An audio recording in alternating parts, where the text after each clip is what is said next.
कुछ राजनीतिक दल उसमें अपनी राजनीतिक रोटियां सेकने के लिए, तुष्टीकरण की राजनीति को बढ़ावा देने के लिए और किसी एक धर्म विशेष को अपने पक्ष में करने के लिए बिना मतलब के इसमें आरोप प्रत्यारोप लगाने लगते हैं।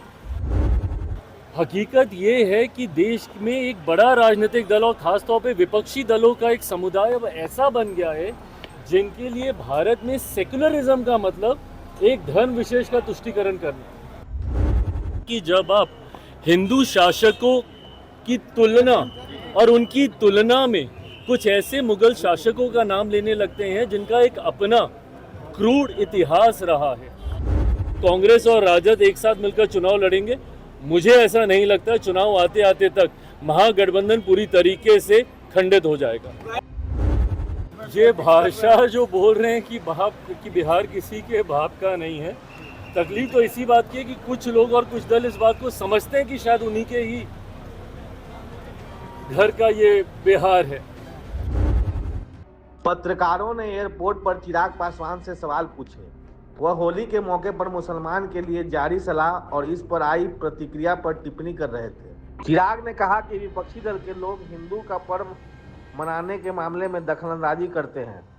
चिराग पासवान ने यह भी कहा कि भारत में विपक्षी दल के लोग सेकुलरिज्म को एक धर्म के तुष्टीकरण का मसला बना देते हैं। ये कौन सी बात उन्होंने पहली बार बोली है?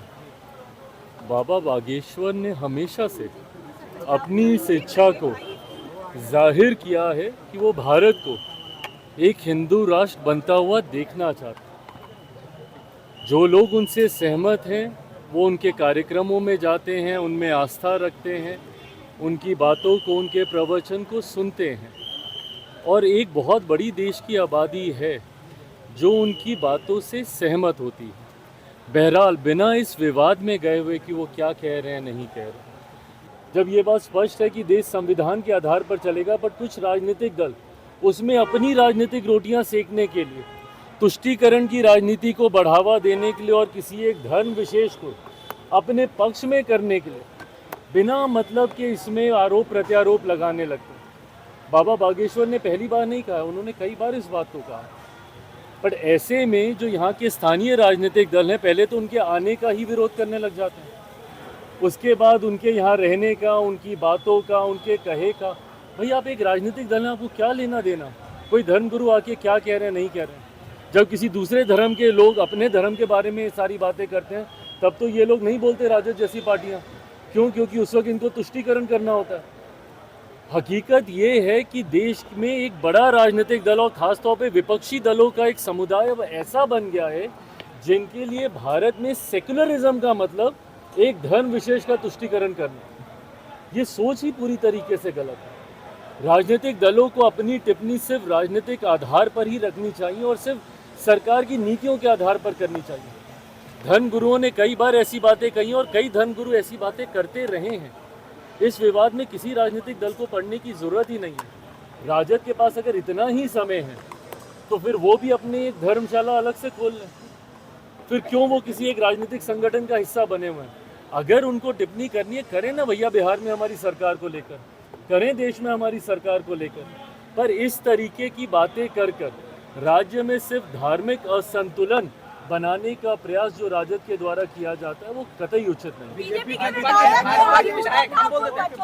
प्रभु हम कहीं नहीं भाग रहे हैं, एक एक करके। बीजेपी के विधायक हरिभूषण ठाकुर बचौल, उन्होंने मुस्लिम समाज को लेकर हिदायत दी है कि फ्राइडे को होली पड़ रही है तो वो घर में ही रहे और घर में रह करके अपनी नमाज अदा करें। लेकिन तेजस्वी यादव ने कहा किसी की बाप की बिहार नहीं। देखिए ये भाषा जो बोल रहे हैं कि बिहार किसी के बाप का नहीं है, तकलीफ तो इसी बात की है कि कुछ लोग और कुछ दल इस बात को समझते हैं कि शायद उन्हीं के ही घर का ये बिहार है। ये गलत है ये सारी बात। देखिए हर धर्म को और ख़ास तौर पर हिंदू त्यौहार का तो मतलब ही यही रहा है कि हर कोई मिलजुल कर इन त्योहारों को मनाता रहा है। हम लोगों ने दशकों तक गंगा जमुनी तहजीब का उदाहरण देने का हम लोगों ने काम किया। और होली जैसा त्यौहार तो खास तौर पे एक ऐसा त्यौहार है जहाँ पे तमाम गिले शिकवे भूलकर हर कोई एक साथ मिलकर त्यौहार मनाता है। ऐसे में जो भाजपा के विधायक भी कह रहे हैं उसके पीछे की सोच भी यही है कि हर कोई मिलजुल कर मनाए, किसी को तकलीफ है तो भाई अपना आगे पीछे सोचे, बट उसमें पुनः उसका इंटरप्रिटेशन गलत तरीके से निकाल कर जो राजद के लोग हैं वो जो धार्मिक असंतुलन फैलाने का प्रयास करते हैं, तुष्टीकरण का प्रयास करते हैं, ये गलत है। चिराग पासवान ने यह भी कहा कि विधानसभा चुनाव आने तक महागठबंधन या इंडिया गठबंधन टूट जाएगा। पलायन के विरोध में कांग्रेस की पदयात्रा पर पूछे गए सवाल का भी इन्होंने जवाब दिया। चिराग ने कहा कि कांग्रेस के समय से ही बिहार से मजदूरों का पलायन जारी है। जो है वो पद यात्रा निकालने वाली है, पलायन रोको पद यात्रा। अच्छा बताइए, पलायन रोको पद यात्रा, पलायन शुरू किसके समय में हुआ था? पलायन की जननी कौन सा राजनीतिक दल रहा है? 90 का वो दशक ही रहा है ना, जिसको जंगल राज के तौर पे जाना जाता था।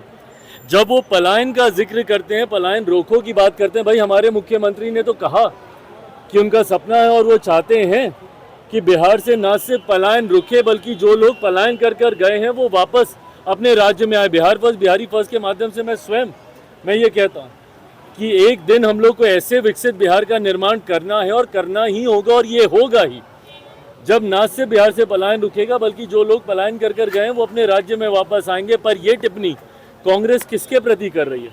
राजद के प्रति ही कर रही है ना, जिनके समय में सबसे ज़्यादा पलायन हुआ था। आज मैं भी देश के कोने कोने में जाता हूँ, वहाँ पर जब बिहारी मिलते हैं वो मजबूर हुए हैं बिहार को छोड़कर दूसरे राज्यों में जाने के लिए।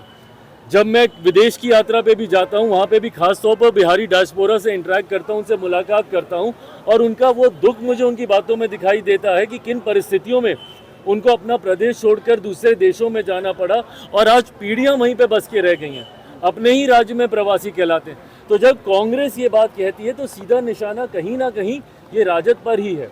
और इस बात को मैं कई बार कह चुका हूँ, पुनः दोहराता हूँ कि ये महागठबंधन का जो स्वरूप चुनाव से पहले अभी दिख रहा है, संभवतः ये स्वरूप चुनाव में हम लोग को देखने को नहीं मिलेगा। जिस तरीके से महागठबंधन के विभिन्न घटक दलों के बीच में ही एक वर्चस्व की लड़ाई शुरू हो गई है, चुनाव आते आते तक आप देखिएगा कि इस वर्चस्व की लड़ाई का परिणाम होगा कि राजद, कांग्रेस, और एक बार पहले भी ये हो चुका है, बिहार का जो उनका संगठन है जिसको इस बात की समझ अब आ चुकी है कि उनके पास खोने के लिए ज़्यादा कुछ नहीं है। जितनी सीटें उन्होंने जीती है, संभवतः अकेले लड़के इससे ज़्यादा सीटें वो जीत सकते हैं।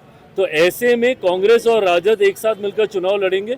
मुझे ऐसा नहीं लगता चुनाव आते आते तक महागठबंधन पूरी तरीके से खंडित हो जाएगा। लेकर सवाल है कि औरंगजेब को जो भी समर्थन करेंगे उन्हें पाकिस्तान भेज दिया जाएगा, उत्तर प्रदेश में योगी सरकार के यहाँ भेज दिया। अबू आजमी वाले बयान के बाद बिहार में भी विधानसभा नहीं, तकलीफ इस बात की है कि जब आप हिंदू शासकों की तुलना और उनकी तुलना में कुछ ऐसे मुगल शासकों का नाम लेने लगते हैं जिनका एक अपना क्रूर इतिहास रहा है, उनका अपने ही परिवारजनों के साथ उनकी क्या भूमिका रही, देश में शासन करते वक्त देशवासियों के साथ उनकी क्या भूमिका रही, ये इतिहास में दर्ज है, ये कोई नई बात नहीं है। पर ऐसे में हिंदू शासकों के सामने तुलना करते हुए जब आप उनको ऊंचा दिखाने की सोच रखते हैं तो ये तुलना ही गलत है।